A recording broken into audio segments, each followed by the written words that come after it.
ಭಾರತ ಸರ್ಕಾರ ಸಿಎಎ ಮೂಲಕ ವಿದೇಶಿ ಪ್ರಜೆಗಳಿಗೆ ನಾಗರಿಕತೆ ನೀಡುತ್ತದೆ.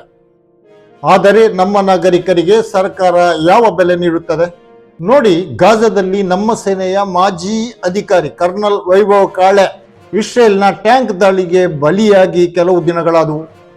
ಸರ್ಕಾರ ಇನ್ನೂ ಅಧಿಕೃತವಾಗಿ ಏನೂ ಮಾಡಿಲ್ಲ ಎಂದು ವರದಿಗಳು ತಿಳಿಸುತ್ತಿವೆ. ಅಂದರೆ ನಮ್ಮವರ ಜೀವಕ್ಕೆ ಈ ಸರ್ಕಾರದ ಬಳಿ ಯಾವ ಬೆಲೆಯೂ ಇಲ್ವೇ? ವೀಕ್ಷಕರೇ, ಸುದ್ದಿಗೊಂದು ಗುದ್ದು ಕಾರ್ಯಕ್ರಮದಲ್ಲಿ ಹಮಾಸ್ ಮತ್ತು ಇಸ್ರೇಲ್ ಯುದ್ಧದ ಕೆಲವು ಸುದ್ದಿಗಳೊಂದಿಗೆ ನಾನು ಅರಫಾ ಮಂಚಿ. ಕರ್ನಲ್ ವೈಭವ್ ಕಾಳೆ ಅವರಿಗೆ 46 ವರ್ಷ ವಯಸ್ಸಾಗಿತ್ತು. ಅವರನ್ನು ಇಸ್ರೇಲ್ ಸೈನ್ಯ ಗಾಜಾದಲ್ಲಿ ಟ್ಯಾಂಕ್ ಮೂಲಕ ಗುಂಡಿನ ಸುರಿಮಳೆಗೈದು ಹತ್ಯೆ ಮಾಡಿದ್ದು. ಗಾಜಾದಲ್ಲಿರುವ ಯುರೋಪಿಯನ್ ಯೂನಿಯನ್ ಕಚೇರಿಗೆ ತನ್ನ ಕಾರಿನಲ್ಲಿ ಹೋಗುತ್ತಿದ್ದಾಗ ಈ ದಾಳಿ ನಡೆದಿದೆ. ವೈಭವ್ ವಿಶ್ವಸಂಸ್ಥೆಯ ಸುರಕ್ಷಾ ವಿಭಾಗದಲ್ಲಿ ಕರ್ತವ್ಯ ನಿರ್ವಹಿಸುತ್ತಿದ್ದರು. ನಮ್ಮ ವೀರ ಯೋಧ ಅನ್ಯಾಯವಾಗಿ ಜೀವ ಕಳಕೊಳ್ಳಬೇಕಾಯಿತು. ಯುದ್ಧ ಇರಲಿ, ಶಾಂತಿ ಇರಲಿ, ಎಲ್ಲೇ ಇರಲಿ, ವಿಶ್ವಸಂಸ್ಥೆಯ ಉದ್ಯೋಗಿಗಳ ಮೇಲೆ ದಾಳಿ ಮಾಡುವಂತಿಲ್ಲ. ಇದು ಜಾಗತಿಕ ನಿಯಮ. ಆದರೆ ಈ ನಿಯಮವನ್ನು ಇಸ್ರೇಲ್ ಗಾಳಿಗೆ ತೂರಿದ್ದು. ಕರ್ನಲ್ ವೈಭವ್ರ ಕಾರಿಗೆ ಗುಂಡಿನ ಮಳೆಗೆರೆದದ್ದು. ಸ್ಥಳದಲ್ಲಿಯೇ ವೈಭವ್ ಮೃತಪಟ್ಟದ್ದು.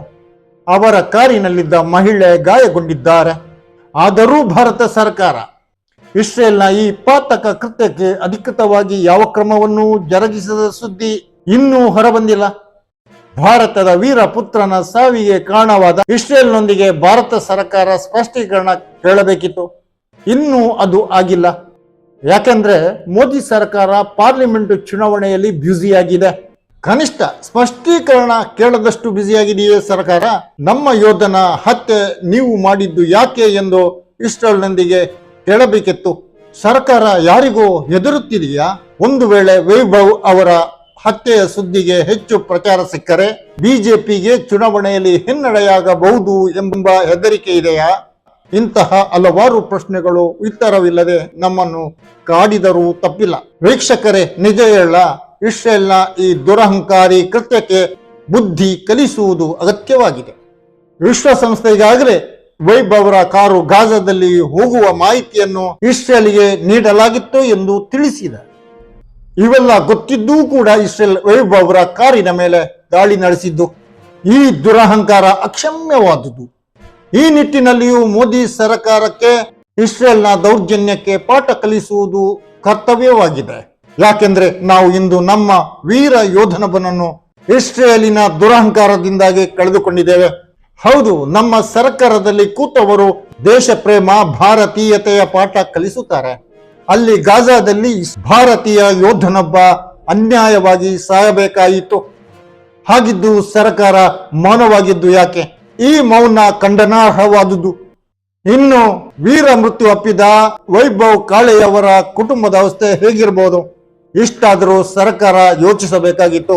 ಆದರೆ ಯೋಚಿಸಿಲ್ಲ ಅಷ್ಟೇ. ಇನ್ನು ಗಾಜಾದಲ್ಲಿ ಇಸ್ರೇಲ್ನ ದಾಳಿ ಭಯಾನಕ ರೂಪದಲ್ಲಿ ಈಗಲೂ ಮುಂದುವರಿಯುತ್ತಿದೆ.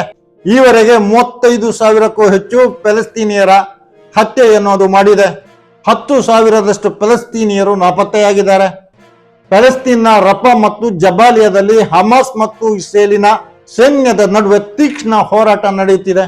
ಹಮಾಸ್ನ ಯೋಧರು ಇಸ್ರೇಲಿನ ಬುಲ್ಡೋಸರ್ ಮತ್ತು ಟ್ಯಾಂಕ್ಗಳ ಮೇಲೆ ದಾಳಿ ಮಾಡುತ್ತಿರುವ ದೃಶ್ಯಗಳನ್ನು ಹಮಾಸ್ ಸ್ವತಃ ಬಿಡುಗಡೆಗೊಳಿಸಿದೆ. ಇನ್ನೊಂದು ಕಡೆ ಲೆಬನಾನಿನ ಹಿಜ್ಬುಲ್ಲಾ ಕೆಂಪು ಸಮುದ್ರದಲ್ಲಿ ಯಮನ್ನ ಅನ್ಸಾರುಲ್ಲಾ ಮಿಸೈಲ್ಗಳನ್ನ ಹಾರಿ ಬಿಡುತ್ತಾ ಇದೆ. ಗಾಜಾದಲ್ಲಿ ಯುದ್ಧ ವಿರಾಮ ಎನ್ನುವುದು ಮರೀಚಿಕೆಯಾಗಿಯೇ ಮುಂದುವರಿಯುತ್ತಿದೆ. ಆದರೆ ಅಮೆರಿಕದಲ್ಲಿ ಗಾಜಾದಲ್ಲಿ ಇಸ್ರೇಲ್ ನಡೆಸುತ್ತಿರುವ ಅಮಾಯಕರ ಹತ್ಯೆಯ ಕುರಿತು ಮೌನ ವಹಿಸಿದ ಸೆಲೆಬ್ರಿಟಿಗಳನ್ನು ಬಹಿಷ್ಕರಿಸುವ ಬ್ಲಾಕ್ ಔಟ್ ಅಭಿಯಾನ ಶುರುವಾಗಿದೆ. ನ್ಯೂಯಾರ್ಕಿನಲ್ಲಿ ಬ್ಲಾಕ್ ಔಟ್ ಅಭಿಯಾನಕ್ಕಿಳಿದ ಜನರು ಸೆಲೆಬ್ರಿಟಿಗಳನ್ನು ನೇರವಾಗಿ ಪ್ರಶ್ನಿಸುತ್ತಿದ್ದಾರೆ. ಅಲ್ಲ, ನೀವು ಅತ್ಯುತ್ತಮ ಬಟ್ಟೆ ತೊಟ್ಟು ಮೆಟ್ ಗಾಲಾ ಕಾರ್ಯಕ್ರಮದಲ್ಲಿ ಭಾಗವಹಿಸುತ್ತಿದ್ದೀರಿ. ಇದೇ ವೇಳೆ ಫಲಸ್ತೀನ್ನ ಗಾಜಾದಲ್ಲಿ ರಫಾದಲ್ಲಿ ಫಲಸ್ತೀನಿಯರ ಹತ್ಯೆ ನಡೆಯುತ್ತಿದೆ. ಜೀವ ಉಳಿಸಿಕೊಳ್ಳುವುದಕ್ಕಾಗಿ ಜನರು ಅಲ್ಲಿಂದ ಸಾಮೂಹಿಕ ಪಲಾಯನ ನಡೆಸುತ್ತಿದ್ದಾರೆ. ಮೆಟ್ಗಾಲದಲ್ಲಿ ನೀವು ಕುಣಿದು ಕುಪ್ಪಳಿಸುತ್ತೀರಿ. ಈ ನತದೃಷ್ಟ ಜನರ ಬಗ್ಗೆ ನಿಮಗೆ ಏನೂ ಅನಿಸುವುದಿಲ್ಲ? ನೀವು ಮನುಷ್ಯರ ಎಂದು ಪ್ರಶ್ನಿಸುತ್ತಿದ್ದಾರೆ. ಅಮೆರಿಕನ್ನರಿಗೂ ನಮಗೂ ಇರುವ ವ್ಯತ್ಯಾಸವನ್ನು ಇದು ತೋರಿಸುತ್ತಿದೆ. ವೀಕ್ಷಕರೇ ನೋಡಿ, ಸೆಲೆಬ್ರಿಟಿಗಳಾದ ಕಿಮ್ ಕರ್ದರ್ಶನ್, ನೋ ಸನಾಪ್, ಟೈಲರ್ ಸ್ವಿಫ್ಟ್ ಮುಂತಾದವರು ನ್ಯೂಯಾರ್ಕ್ನಲ್ಲಿ ಮೆಟ್ಗಾಲಾ ಕಾರ್ಯಕ್ರಮದಲ್ಲಿ ಭಾಗವಹಿಸಿದ್ದಾರೆ. ಇಂತಹ 450 ಸೆಲೆಬ್ರಿಟಿಗಳನ್ನು ಬ್ಲಾಕ್ ಔಟ್ ಮಾಡಲು ಬ್ಲಾಕ್ ಔಟ್ ಅಭಿಯಾನದವರು ಕರೆ ನೀಡಿದ್ದಾರೆ. ಇದು ಯಾಕೆ ಗೊತ್ತೇ? ಗಾಜಾದಲ್ಲಿ ಅಮಾಯಕರ ಹತ್ಯೆ ಇಸ್ರೇಲ್ ಮಾಡುತ್ತಿದೆ. ಇದಕ್ಕಾಗಿ ಸೆಲೆಬ್ರಿಟಿಗಳು ಈ ಅಮಾಯಕ ಜನರ ಕುರಿತು ಒಂದು ಮಾತಾಡಿಲ್ಲ ಎಂಬ ಕಾರಣಕ್ಕಾಗಿ. ಹಾಗೆ ಯೋಚಿಸುವಾಗ ವೈಭವ್ ಕಾಳೆಯ ಅಮಾನವೀಯ ಹತ್ಯೆಗೆ ನಾವೇನು ಮಾಡಿದ್ದೇವೆ? ಇಸ್ರೇಲ್ ಅನ್ನು ನಾವು ಬ್ಲಾಕ್ ಔಟ್ ಮಾಡಬೇಕಲ್ಲ. ಕ್ರಿಕೆಟರ್ಗಳು, ಸೆಲೆಬ್ರಿಟಿಗಳು, ಅಥ್ಲೀಟ್ಗಳ ಬಗ್ಗೆ ಪ್ರಧಾನಿ ಮೋದಿ ಅವರು ಟ್ವೀಟ್ ಮಾಡ್ತಾರೆ. ನಾವೀಗ ಗಾಜಾದಲ್ಲಿ ದೇಶದ ವೀರ ಪುತ್ರನನ್ನು ಇಸ್ರೇಲ್ನ ಕೃತ್ಯದಿಂದಾಗಿ ಕಳೆದುಕೊಂಡಿದ್ದೇವೆ. ಆದರೂ ಸರ್ಕಾರ ಮಾತಾಡ್ತಾ ಇಲ್ಲ. ಮೋದಿಯವರಾಗಲಿ, ಅಮಿತ್ ಶಾ ಅವರಾಗಲಿ, ರಾಜನಾಥ್ ಸಿಂಗ್ ಆಗಿರಲಿ ಚುನಾವಣೆಯಲ್ಲಿಯೇ ಬ್ಯುಸಿ ಆಗಿದ್ದಾರೆ. ವಿದೇಶ ಸಚಿವ ಜೈಶಂಕರ್ ಎಲ್ಲಿ ಹೋಗಿದ್ದಾರೆ? ಹಾಗೆ ಹೇಳುವುದಾದರೆ ಅಮೆರಿಕದಲ್ಲೂ ಅಧ್ಯಕ್ಷೀಯ ಚುನಾವಣೆಯ ಬ್ಯುಸಿ ಇದ್ದೇ ಇದೆ. ಯಾವುದೂ ಕೂಡ ಅವರಿಗೆ ಮುಖ್ಯವಾಗಿಲ್ಲ. ಅಲ್ಲಿನ ಜನರು ಗಾಜಾದ ಜನರಿಗಾಗಿ ಸೆಲೆಬ್ರಿಟಿಗಳನ್ನ ಬ್ಲಾಕ್ ಔಟ್ ಮಾಡುತ್ತಿದ್ದಾರೆ.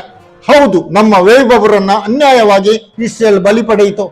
ಒಂದು ವೇಳೆ ನಮ್ಮ ಸರ್ಕಾರ ಇಸ್ರೇಲ್ನ ವಿರುದ್ಧ ಕ್ರಮ ಜರುಗಿಸದೇ ಇದ್ದರೆ ಅದು ಖಂಡನಾರ್ಹ ಆಗಿದೆ. ವೀಕ್ಷಕರೇ, ನಿಮ್ಮ ಅಭಿಪ್ರಾಯ ಹೇಳಿ, ಶೇರ್ ಮಾಡಿ, ಸಬ್ಸ್ಕ್ರೈಬ್ ಆಗಿ, ಲೈಕ್ ಮಾಡಿ. ಸುದ್ದಿಗೊಂದು ಗುದ್ದು ಕಾರ್ಯಕ್ರಮದಲ್ಲಿ ಈ ಹೊತ್ತಿನ ಸುದ್ದಿ ಚರ್ಚೆ ಇಷ್ಟೇ. ಇನ್ನೊಂದು ಕಾರ್ಯಕ್ರಮದೊಂದಿಗೆ ಇನ್ನೊಮ್ಮೆ ನಿಮ್ಮ ಮುಂದೆ ನಾನು ಹರಪ ಮಂಚಿ. ಜೈ ಭಾರತ್.